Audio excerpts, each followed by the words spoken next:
1957년 3월 26일 이승만 대통령의 83세 생일을 맞이한다. 그런데 이날은 탄신 기념식 대신 이기붕의 아들인 이강석을 양아들로 입적한다는 소식을 알린다. 이승만은 16세인 1891년 결혼을 하고 1898년 아들을 낳았다. 그런데 다음 해인 1899년 고종 황제 폐위 음모에 연루되어 구속된다. 1904년 이승만은 함태영 검사의 도움으로 감형을 받고 석방된 후 미국으로 유학을 떠난다. 그리고 유일한 자식이었던 친아들을 미국으로 불러왔지만 불행히도 전염병에 걸려 사망한다. 1934년 이승만은 스위스에서 만난 프란체스카와 60세에 다시 결혼을 한다. 1945년 해방이 되면서 71세에 한국으로 돌아왔고 늦은 나이에 다시 결혼을 했던 두 사람 사이에 자식은 없었다. 이승만 대통령은 자식에 대한 미련이 남아있었고 그래서 양자라도 입양하기를 원했다.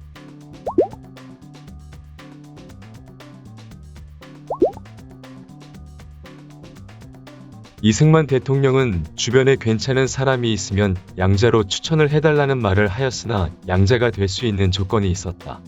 조건은 영부인인 프란체스카 여사를 생각해 영어를 할 줄 알아야 하고 결혼을 안 했으며 가정교육이 바른 집안이면서 이승만 대통령과 같은 조선 왕조 성씨였던 전주 이씨라는 조건이 있었다. 그런데 당시 이승만 대통령 옆에는 이인자 이기붕이 있었다면 영부인인 프란체스카 여사 옆에는 이기붕의 부인인 박마리아가 있었다. 박마리아는 이화여대 영문과를 졸업하고 미국에서 유학 생활을 하여 영어가 능숙하였다. 한국말을 전혀 하지 못했던 프란체스카 여사는 대화가 통하는 박마리아를 마음에 들어 하였다.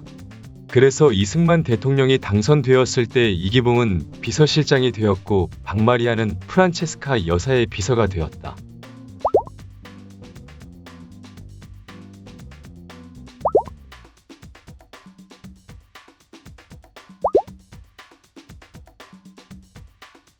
박마리아는 한글을 모르는 영부인에게 국내의 소식과 소통 창구 역할을 하면서 믿음을 쌓았고 그런 박마리아의 설득을 이승만 대통령 부부가 받아들이면서 이기붕 아들의 양자 입양을 결정하게 된다. 당시 민법으로 한 집안의 장남은 다른 집안의 자식으로 입양되는 걸 1991년 법이 개정되기 전까지는 금지되어 있었다. 하지만 법보다 위에 있던 이승만 대통령에게는 문제가 되지 않았다. 그렇게 해서 이기붕의 첫째 아들인 이강석은 이승만 대통령의 호적에 기록되면서 양자로 들어간다. 그렇게 서류상으로 이승만 대통령의 아들도 되고 이인자라고 불리던 이기붕 국회의장의 아들도 되었으니 대한민국에서 이강석을 막을 사람은 존재하지 않았다.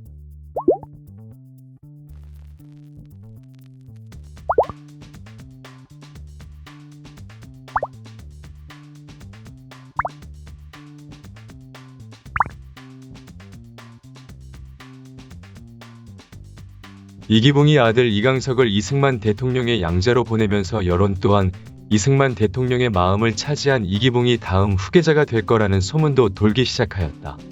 호적상 이승만 대통령의 아들이 된 이강석은 얼마 뒤 서울대 법대에 편입하기 위해 신청을 한다.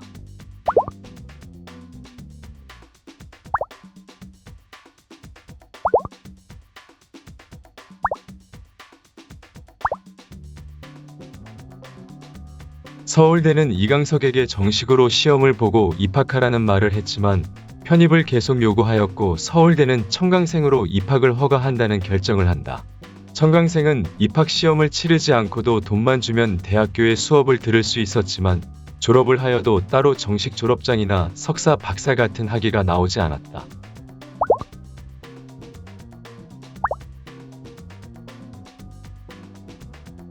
하지만 계속되는 입학 요구에 결국 서울대학교 학장회와 법대 교수회는 만장일치로 이강석의 서울대 법대 편입학을 허가한다. 그러자 이번에는 서울대 법대생들이 이강석이 부정하게 편입한다는 소문에 긴급 학생회의를 소집한다.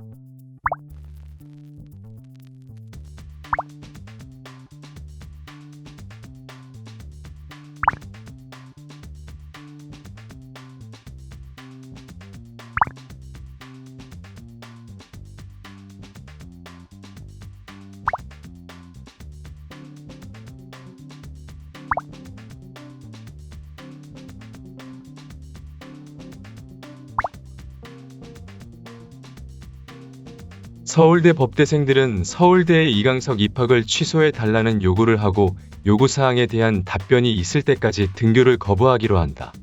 국가유공자의 자녀는 국립대의 특별 입학 대상이었고 이승만 대통령은 국가유공자이니 아들인 이강석은 서울대에 입학할 자격이 있었다. 그래서 학교는 학생의 자격과 학습 능력을 판단하여 교수들과 합의를 통해 입학을 허가했으니 이 일로 인해 학생들이 계속 결석을 할 경우 처벌을 하겠다고 하였다.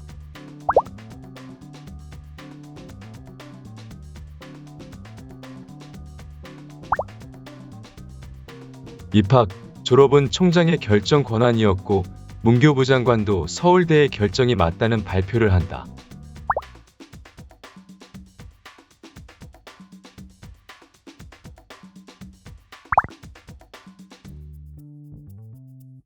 서울대는 이강석의 입학도 취소하지 않는 대신 동맹유학 주동자나 가담자를 처벌하지 않고 앞으로 정당한 평가 없이 입학 허가를 하지 않는다는 타협안을 제시한다. 학생들은 긴 시간 회의를 통해 총장의 타협안을 받아들였고 동맹휴학은 5일 만에 중단된다. 국가유공자 아들의 특별 입학이 문제가 없었다고는 하지만 입적한 지 얼마 되지 않은 양자까지 해당되는지는 받아들이기 어려웠다. 그런데 이 사건은 언론을 통해 알려지면서 부정적인 여론이 확산되었고 부담스러웠던 이강석은 서울대를 1학기만 다닌 후 자퇴하고 육군사관학교에 들어간다. 19살 나이에 엄청난 권력을 가진 이강석의 행동은 전국적으로 소문이 났고 이런 이강석을 따라하는 가짜 이강석도 등장하게 된다. 강성병은 평소에 이강석을 닮았다는 소리를 자주 듣던 22살의 평범한 청년이었으나 당시 대학 입시에 떨어진 백수 상태였다.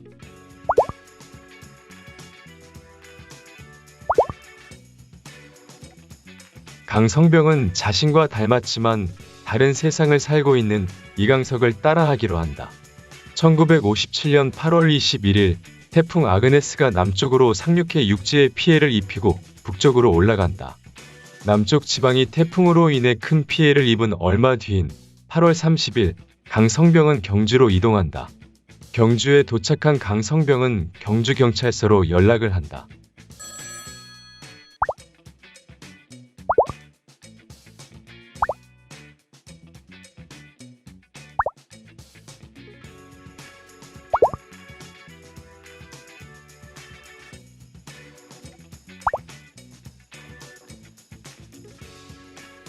강성병의 전화에 경주경찰서 서장과 공무원들은 강성병을 모시기 위해 뛰어나갔고 경주에서 가장 좋은 호텔을 숙소로 준비한다.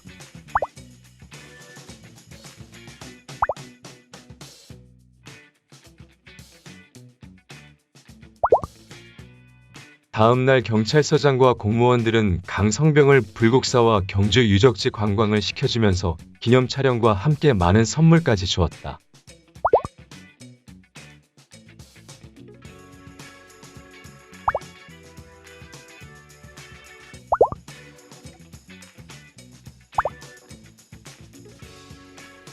다음 날인 8월 31일 강성병은 경주경찰서장의 기사가 운전하는 서장의 차를 타고 영천까지 이동을 하였고 영천에 도착해 영천경찰서장의 환영을 받고 다시 안동으로 이동한다.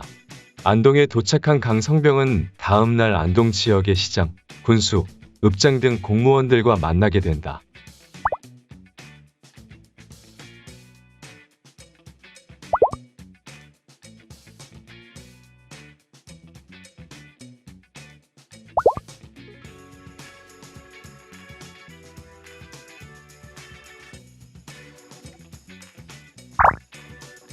강성병은 태풍 피해 상황 점검과 지역의 비리 공무원을 조사하러 왔다는 말로 겁을 주었고 자신이 안동에 방문한 사실이 외부에 알려질 경우 대통령이 처벌할 거라는 말로 진짜 이강석이 맞는지 확인할 수 없게 하였다.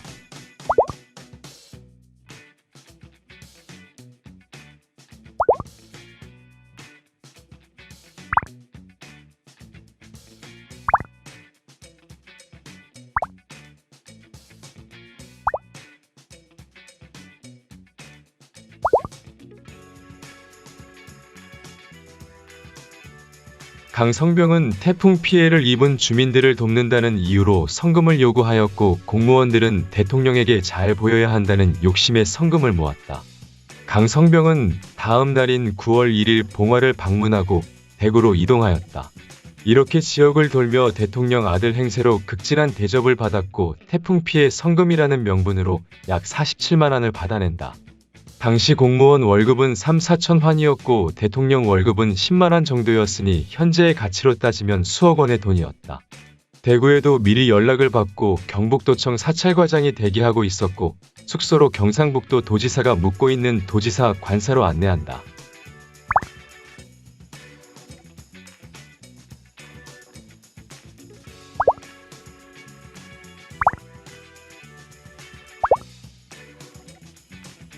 그런데 경상북도지사는 이전에 이강석을 몇 번 보았고 본인이 알고 있던 이강석과 얼굴이 비슷하지만 다른 느낌이 들어서 의심을 하게 된다. 당시 도지사 아들과 이강석은 서울대 법대 동기 동창으로 서로 얼굴을 알고 있었다.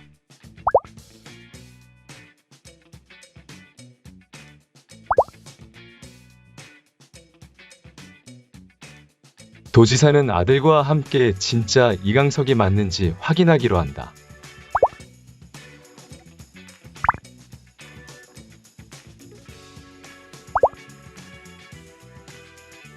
강성병의 대통령 아들 행세는 3일 만에 도지사에게 발각되면서 끝나게 된다. 경찰은 대통령의 양자이면서 이기붕 국회의장 아들의 이름이 걸린 문제여서 조용히 사건을 처리하려고 했지만 신문기자가 사건을 눈치채고 기사를 쓰면서 전국에 알려지게 된다. 사건이 언론에 알려지면서 재판이 열린 대구 법원에는 재판을 보기 위해 1000명이나 되는 방청객이 몰렸다.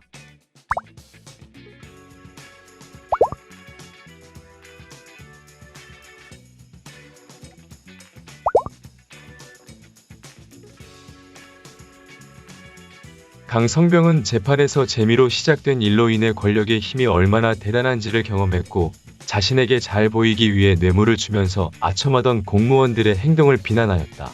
그리고 자신이 경찰서장과 지역 공무원들을 속인 연기력을 자랑하였다. 강성병은 징역 10개월을 받고 사건은 마무리된다. 1950년대 대한민국은 민주적인 선거를 통해 대통령을 뽑았지만 대통령의 탄신일을 국가적인 행사로 기념하고 대통령의 아들에게 굽신거리는 보이지 않은 계급이 존재하는 사회였다.